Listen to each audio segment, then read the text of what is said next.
Welcome back.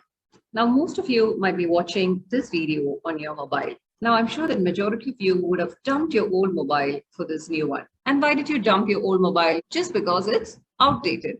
So just like that, any product gets outdated after a period of time.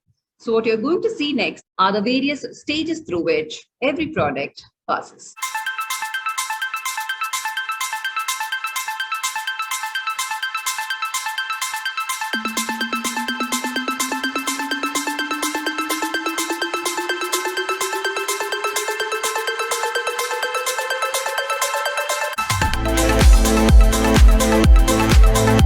Now, under life cycle costing, the cost per unit of the product or service is estimated by considering the entire life cycle cost. And the formula is given by life cycle cost per unit is the total life cycle cost divided by the total number of units. So this is a modern method of costing where the entire life cycle costs are considered for arriving at the per unit cost. So we will first try to find out what was a system that was existing earlier or what was the traditional costing method. So the differences between life cycle costing and the traditional costing are the cost per unit is calculated by considering the entire life cycle cost under life cycle costing. Now, suppose the research and development cost per unit works out to $2. And say the manufacturing cost works out to $10 and the final warranty claims, guarantee claims, etc. works out to $1. So what is the total life cycle cost? It is 2 plus 10 plus 1 or $13 per unit. So under life cycle cost, it will fix the cost per unit as $13 per unit. But unfortunately, under traditional costing, it considers the cost relating to each year, which means that once the production starts, R&D expenditure will not be incurred. And in that particular year, if there is no warranty claims, even that will not be included, which means that they will consider the cost per unit as only $10. Do you think that is right? That is not correct. We have to consider the research and development cost, the warranty cost also as part of the cost per unit. So this is the main disadvantage of traditional costing. Second point is effective cost control. It recognizes that 80 to 90% of the cost is committed at the design stage. What do you mean by committed cost? Committed costs are those costs from which you cannot escape from. It is fixed. It will be incurred in future also. For example, you are manufacturing a particular product X, and this product X, at the design stage, you are fixing that this product X will have 10 parts. Now, in the subsequent years, since the design is already fixed, we will have to manufacture product X with 10 parts. We cannot manufacture X with just 9 parts. Then product X will not be complete. So in order to reduce the cost, what we could do is at the design stage itself, we should design product X in such a way that their design is minimal. That is, if you can make X with just 8 parts, then definitely the cost will reduce. So utmost care has to be taken at the design stage. Why? Because it is at the design stage that we are committing 80 to 90% of the cost. After that, we cannot do anything about it to reduce the cost. So what is said is under life cycle costing, they recognize the fact that 80 to 90% of the cost is committed at the design stage, and they make every attempt to reduce the cost during the design stage. And the next point is accumulated cost at each stage are compared with the life cycle budgeted cost. Now, we know that the advertisement expenditure will be very high during the initial years, and the repairs and maintenance will be very high in the later years. So life cycle costing always accumulates the cost relating to a particular product and compares it with the life cycle budgeting cost, which means that the cost control is much more effective. But under traditional costing, first of all, they do not recognize that 80 to 90% of the cost is committed at the design stage. No attempt is done to reduce the cost during the design stage. And further, the actual cost per unit is compared to the yearly budgeted cost. There is no question of accumulating the cost and then comparing it with a life cycle cost or something. It is just that there is a yearly cost and they compare the actual cost with the yearly budgeted cost, which means that they are not keeping track of the cost of the previous years relating to the particular product. And the third point is R&D, that's the research and development, marketing cost, etc., are traced to each product. So we know the research and development and the marketing cost that is related to each product. But under traditional costing, the research and development, the marketing cost are aggregated. What do you mean by aggregated? It is just presented as a total figure. We do not know the breakup between the products, and it is treated as the period cost. What do you mean by period cost? Period cost means cost of the period in which it is incurred. That is, it is not linked to, it is not connected to the product which is getting developed. So basically, the cost per unit under traditional costing will usually be lower than the life cycle cost because it completely ignores the R&D cost, the warranty claims cost, etc. So in the example that I told you, the cost per unit under traditional costing will be just $10. And the cost per unit under life cycle costing will be $13. Which means that when you fix the selling price under traditional costing, they might fix the selling price at say $12 and say that they are getting a profit of $2. But are they getting a profit of $2? No, it is not covering the life cycle cost. But under life cycle costing, the selling price will be fixed at say $14, giving a profit of $1 per unit. This is the correct profit. But this $2 profit, that is actually wrong because it's not recovering certain expenses like research and development cost. So now we know that the cost price, the selling price, the profits are all inaccurate under traditional costing. So now what are the benefits of life cycle costing? Even you could say it. So the first benefit is relating to the cost. Costs per unit are accurately calculated by including the entire life cycle cost. And what about cost control? Cost control is also effective as costs are controlled during the design stage and accumulated costs at each stage are compared with the life cycle budgeted cost. So this is something that we have already discussed. It is the accumulated cost which gets compared with the life cycle budgeted cost. Now moving to the next point, that is relating to the selling price. It helps in pricing. A price that covers the life cycle cost per unit can be fixed.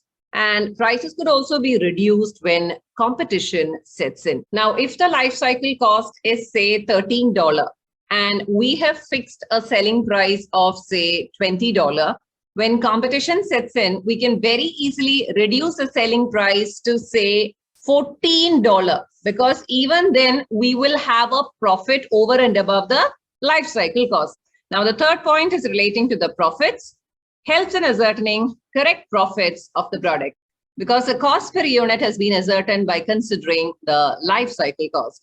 And the last point is it improves decision making. It helps to assess the economic viability of a product. Suppose our life cycle cost at the design stage works out to $13. And we know very well that the selling price of similar products in the market is just $10. So we can very well discard that product. We don't need to manufacture that product because it will not be economically viable.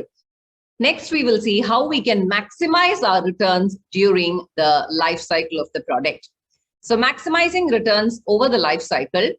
Now, the first method of maximizing the returns is by design costs out of the product. Now, we know that at the design stage, 80 to 90% of the cost gets committed. So what we could do is during the design stage, we could change the design of the product so as to reduce the cost.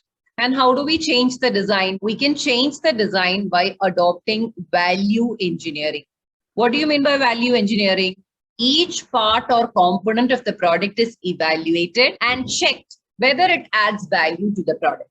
If it doesn't add value to the product, then it is completely eliminated, which will reduce the cost. That is one of the methods of increasing the return of the product. The second method is minimize the time to market. Introduce the product quickly into the market before competition steps in. So before another producer comes in with a similar product, we have to enter the market. So that's the second step. So as soon as our design is ready, then we should ensure that the product is introduced into the market as fast as possible, because any time lost is equal to profits lost, because competition might come in. And the third method is maximizing the length of the life cycle. Example, through staggered market entry. What do you mean by staggered market entry? That is, we are not introducing the product in all the markets at the same time. The length of the life cycle could be increased by capturing new markets in the course of time, and also by market skimming. Now, this is one method of pricing. What do you mean by market skimming?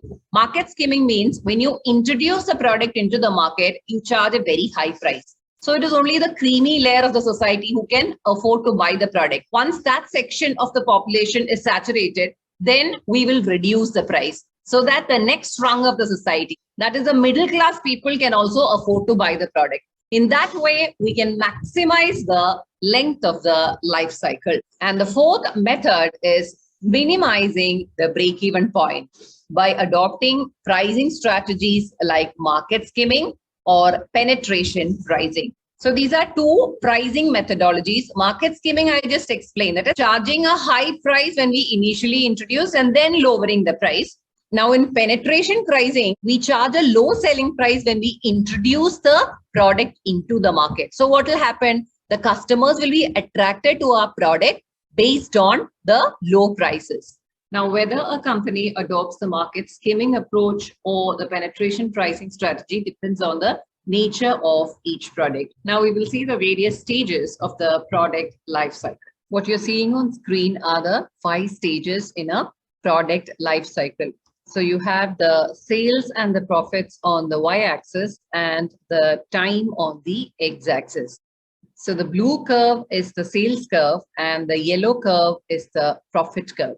Now, we will first start off with the first stage, that is product development. So this is the first stage in a product life cycle. So since the product has not yet been launched, we don't have the sales curve, we have just the profit curve. And if you notice the profit curve, it goes below the x-axis, registering a loss. This is because sales is not yet started. It is still in the development stage, or it is still in the design stage. So the features of this stage are sales is equal to 0 because we have not yet launched the product in the market.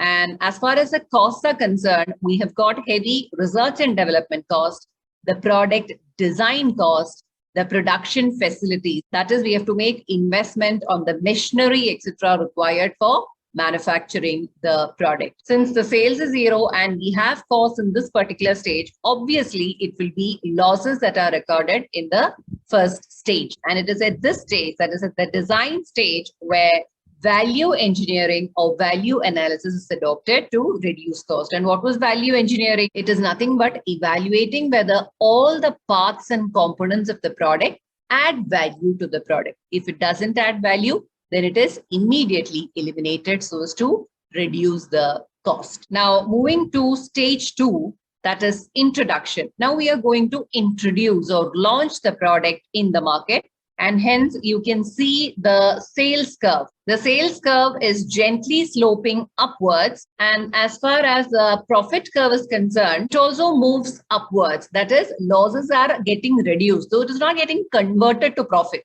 It is still below the x-axis. So the losses are reducing in stage 2. And the main features of stage 2 are the company starts with the sales of the product and it adopts the suitable pricing strategy. What are the main pricing strategies? It could be market skimming, penetration pricing, etc. Now, as far as the costs are concerned, we have to incur heavy advertisement. Why? Because the customers have to be made aware of this new product, and definitely there will be operational expenses because the product is getting manufactured, and the losses definitely starts reducing because the sales have slowly picked up. But in this stage, the production cost per unit is very high.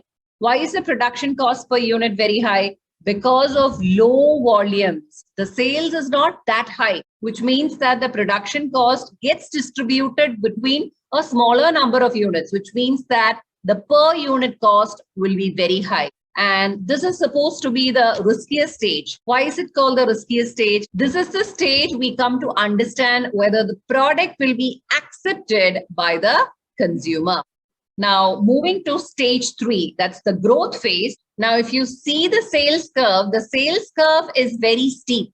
What does it mean? It means that the sales growth is at a faster pace. If you see here in the second stage, it is a gentle slope. But in the third stage, the slope is steep, which means that there is accelerated growth in sales. And if you see the profit curve, it has moved from below the x-axis to above the x-axis, which means that it has started to record profits. Earlier, it was making losses, but in the growth phase, the product starts to earn profits. So the features of stage 3 are there is accelerated sales, and the cost, definitely there should be advertisement. Even in the growth phase, we should incur heavily on advertisement.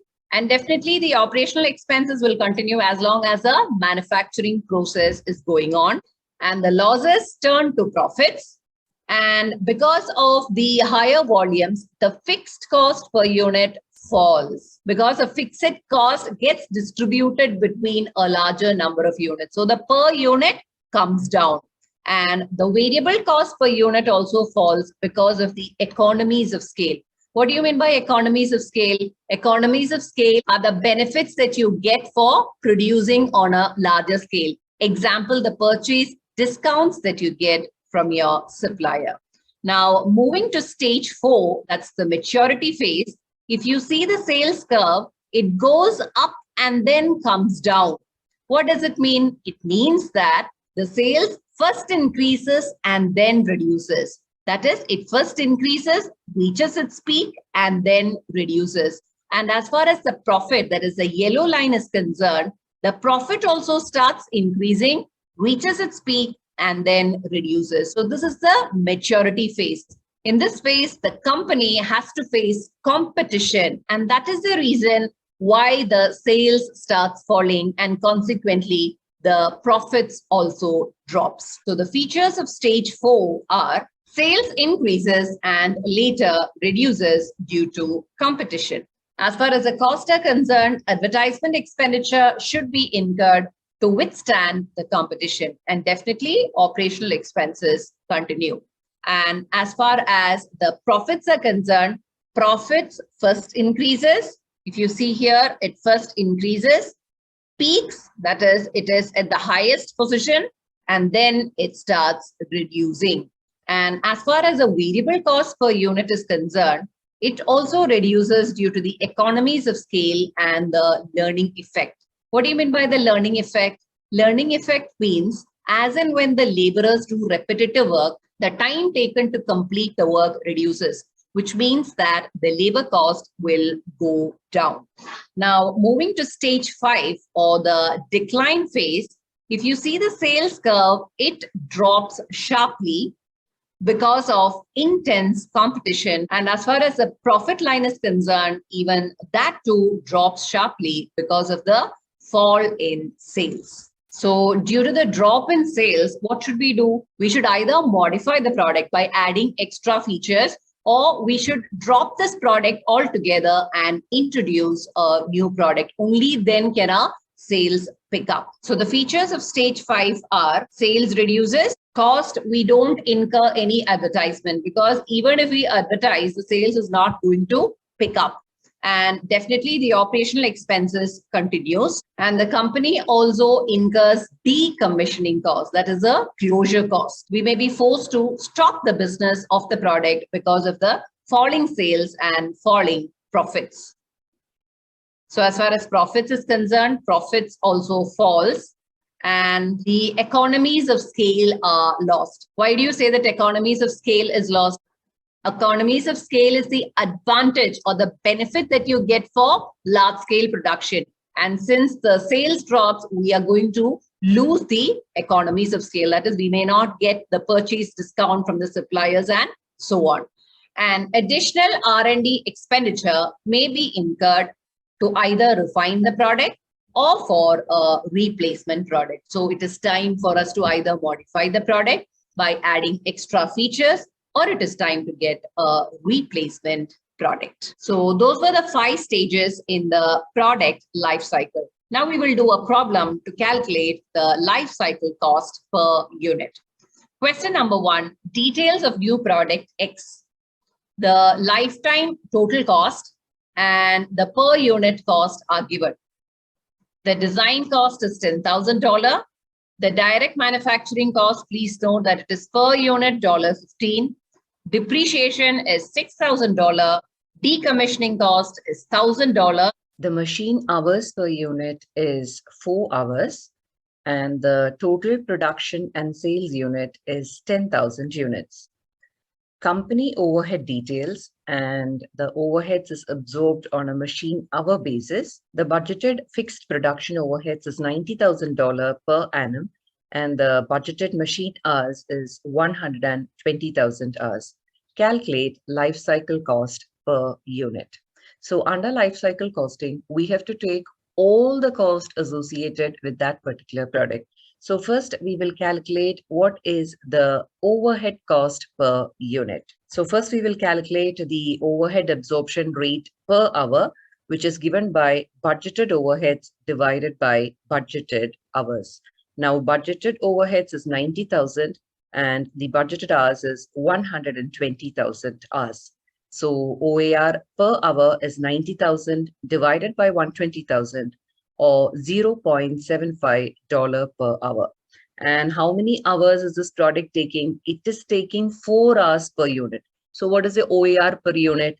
It is 0.75 multiplied by 4, or it is $3 per unit. Now we will calculate the life cycle cost per unit. And what is the formula? It is total life cycle cost divided by total number of units. So some of the costs have been given in total. So we will circle all the total figures.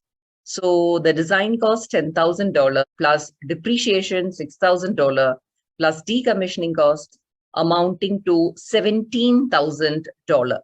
And if you see the per unit figure, we have a direct manufacturing cost at $15 per unit.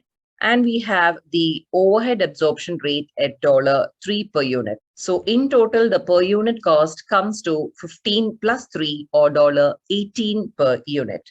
So substituting those figures in the numerator, the total life cycle cost is $17,000 as a total figure, and the per unit cost amounts to $18 multiplied by number of units. What is the total number of units? It is 10,000 units. So in the numerator, I'm substituting those figures.